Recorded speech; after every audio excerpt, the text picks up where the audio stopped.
दर्शन express निष्पक्ष बेखूब बुलंदाबाद खबर कोटपुतली से चेतना हुई अचेत, समाज और सरकार को कर गई सचेत। कड़ी मकसद के बाद चेतना को निकाला गया बोरवेल से बाहर। कोटपुतली बहरोड के कीरपुरा की ढाणी बड़ियाली की बोरवेल में गिरी 3 वर्षीय बालिका चेतना चौधरी को रेस्क्यू कर लिया गया है।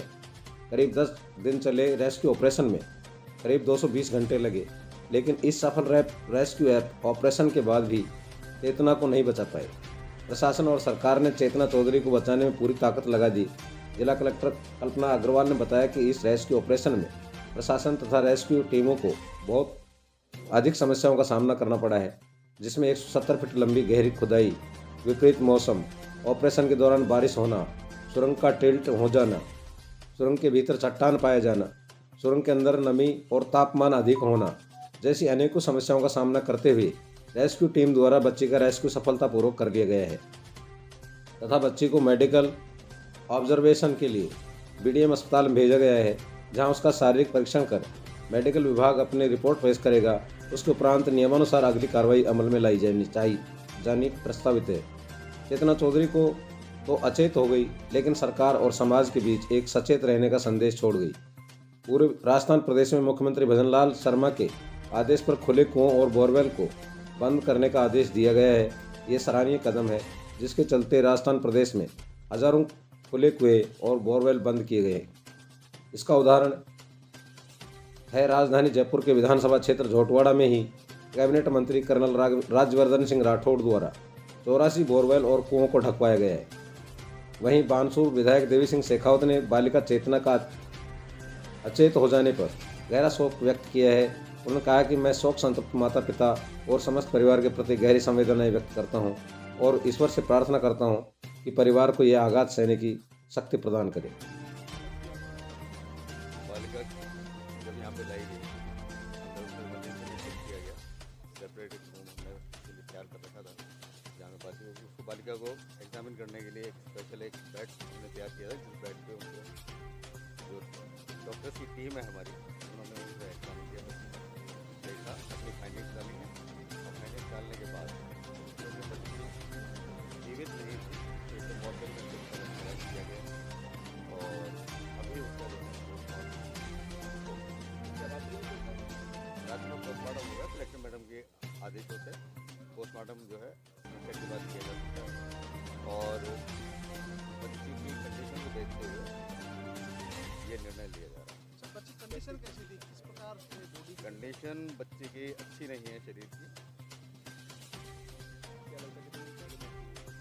ये चीज़ें एक्चुअली जब पीएमआर होता है, पीएमआर में जो एक्सपर्ट हमारी टीम रिपोर्ट काम करेगा वही बता पाएगा कि उसकी डेथ कभी है, वही उसमें टाइम डालते हैं।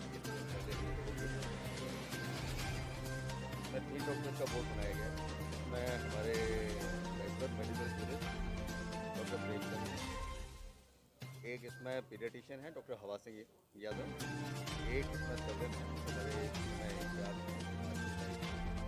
डॉक्टर हिराज है।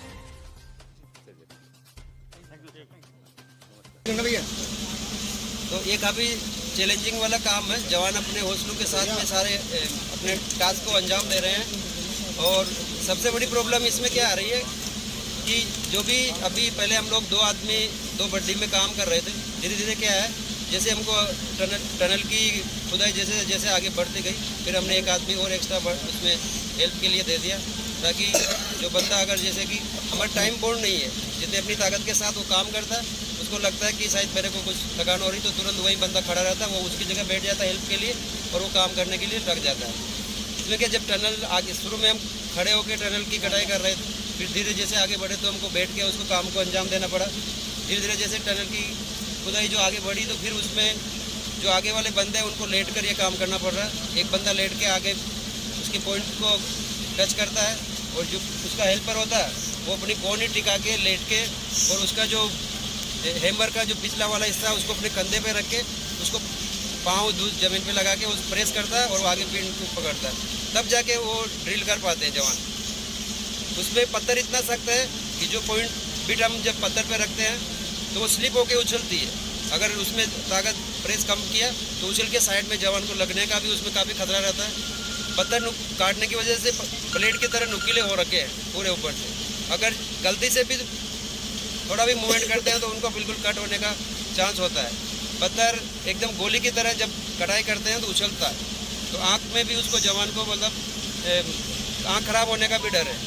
तो समस्या ही कहीं है, डस्ट स्पेस कम होने की वजह से डस्ट अंदर ही अंदर घूमती है, जिसकी वजह से क्या है जवान को सांस लेने में भी प्रॉब्लम होती है, आँखों में भी देखने में भी प्रॉब्लम होती है, कान में घुस जाती है। जवान को काफ़ी देर तक मतलब काम करके आने के बाद भी उसको मतलब पूरी रात खांसी चलती रहती है। आने के बाद जवान जो कि हमारे यहाँ प्रशासन हमारे को उपलब्ध करा रखा कि आते उसको गर्म दूध गुड़ के साथ पिलाते हैं ताकि जो डस्ट उसके गले में जमी होती है वो ताकि उतर के नीचे ले जाए। तो इन काफ़ी समस्याएं हैं, लेकिन समस्याएं नहीं बोल सकते, ये एक चैलेंजिंग होता है। काम करते हैं तो ऐसी समस्याएं आती है और जिस तरह की समस्याएं आती जाती है हम लोग अपना प्लान चेंज करते रहते हैं। उन समस्याओं से जूझने के लिए हम नई नई तकनीकें इस्तेमाल करते हैं। जैसे कि अभी कल ही जो चिपिंग हैमर चल रहा था लगातार, उसको रेस्ट नहीं था, हम बदली कर करके उसको लगातार चला रहे थे, तो उसको हमें लगा कि ख़राब ना हो जाए, जिसकी वजह से हमने एडवांस में बाकी इक्विपमेंट और हमने मंगा के रखे हुए थे स्पेयर में। यहाँ के प्रशासन ने भी सारे इक्विपमेंट यहाँ पे पहले से स्पेयर में रखे हुए हैं, तो हमने तुरंत उनकी मशीनों को भी तुरंत बदली करते हैं। लेकिन ये सारे काम की वजह से काम को नहीं रोकते, एडवांस में चीज़ें हम वहाँ पे उपलब्ध करवाते हैं। जवान को बीच बीच में टेम्परेचर बहुत अलग है, हमारे यहाँ का टेम्परेचर बहुत अलग है, नीचे का टेम्परेचर बहुत अलग है। नीचे ओआरएस पिलाना पड़ता है, ऊपर गर्म दूध पिलाना पड़ता है। अब ये मतलब अगर एक सामान्य आदमी नीचे जाके अगर खड़ा होता है तो मात्र 2 मिनट के अंदर उसके पूरे कपड़े गीले हो जाएंगे, इतनी गर्मी है नीचे। तो चैलेंजिंग जो हेल्पर रहता है वो थोड़ा पीछे रहता है, तो वो अगर काम नहीं करता तो उसको लगता सर्दी, और जो अंदर रहता है उसको लगती गर्मी। तो कंप्रेसर के माध्यम से ये सारी चीज़ यहाँ के जो अंदर के हालात हैं वो सही कहना है ग्रामवासियों का, बाकी परिजनों का, वो उनको नहीं पता है। वो उनको सिर्फ समय देख रहा है कि भाई आज 8 दिन हो गए, लेकिन जो विपरीत परिस्थितियाँ एक पे एक चली जा रही है। यदि मैं बात करूँ तो अंदर था कि मिट्टी खुदाई करें, 8 फीट मिट्टी खोदना कोई बड़ी बात है, लेकिन उसमें क्या है कि आप उसमें ब्लास्ट नहीं कर सकते। यदि स्टोन आ गया तो ब्लास्ट नहीं कर सकते, क्योंकि आगे बच्ची अनिल उसको मैनुअली आपको करना पड़ेगा। उस कंफाइंड प्लेस में लगभग 2-3 फीट के एरिया है, जो पहले 2 फीट खोदना था, यदि मिट्टी होती तो हम 2 फीट डाया लेके चलते, लेकिन चट्टान आ गई तो हमको 3-3.5 फीट का डाया लेके चलना पड़ा, क्योंकि उसमें बैठ के नीलिंग पोजीशन में जो है संभव है डिगिंग करना। और जो भी आदमी डिगिंग कर रहा है वो अपना यदि उसका नी भी रखेगा तो वो भी स्टोन है, साइड में टच करेगा वहाँ भी नुकीले स्टोन है, तो नुकीले स्टोन भी छोटे किए जा रहे हैं और साथ में कंटिन्यू उस काम को किया जा रहा है। जब से डिगिंग स्टार्ट हुई हमने 1 मिनट के लिए भी काम नहीं रोका, लेकिन ये ऐसी परिस्थितियाँ हैं कि बिल्कुल सॉलिड रॉक को काटना और मैनुअली काटना तो बहुत असंभव काम है। लेकिन उसमें भी हमारी टीम जो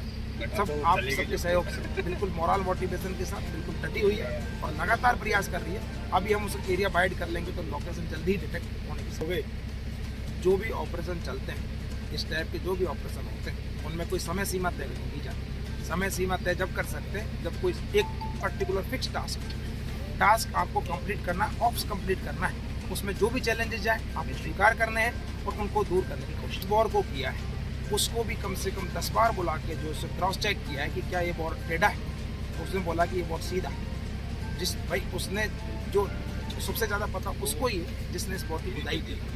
इसके अलावा जो यहाँ लोकल के जो ग्रामीण हैं जिनमें जो मिस्त्री होते हैं उन्होंने भी जो है उसको बुनिया मिलान किया था। यदि बात करें हम अकेले ही सिर्फ एनडीआरएफ से ही चलते रहते हैं, तो एनडीआरएफ से चलने के लिए हम एक्सपर्ट जगह पे चल रहे हैं, बिल्कुल सही डायरेक्शन में चल रहे थे, लेकिन फिर भी क्रॉस चेक करने के लिए 5 जगह से हमने क्रॉस चेक किया, फिर भी नहीं मिलता है। तो उसका उनका था कि यदि नहीं मिलता है मिल ही जाएगा, नहीं मिलता है तो हम आप उसके एरिया को वाइड कर लें और उसके बाद मिल जाएगा। और जाएगा कहाँ भाई, बोर जमीन में गया है, हो सकता है लेफ्ट राइट ऊपर नीचे किधर भी गया हो, लेकिन हम भी तो 12 बजे के लाइन में अप्रोच कर रहे हैं। यहाँ पर 150 फीट तक लगभग और उसके बाद यहाँ पत्थर स्टार्ट होता है। 150 से लेके 165 फीट तक जो है यहाँ पे पत्थर पे जो है बोर किया गया, वो 11 इंची का बोर है। और उसके बाद पत्थर के ऊपर कुर्सी बना के, जो बोर वाले कुर्सी बनाते हैं, कुर्सी बना के उसके बाद जो बोर किया गया, टोटल जो डेप्थ वो 700 फीट डेप्थ है और वहाँ पर पूरा ही स्टोन है। चेतना का परिवार पूरा सेटिस्फाई है, उनको दिखा दिया गया है, वो वर्क कल्चर देख रहे हैं, काम देख रहे हैं कि किस प्रकार से काम चल रहा है। उनको जो है वीडियो भी दिखा दिया गया है कि अंदर का काम कि हमारे 3-3 रेस्टोरेंट लगातार काम कर रहे हैं बिना कहीं कोई 1 मिनट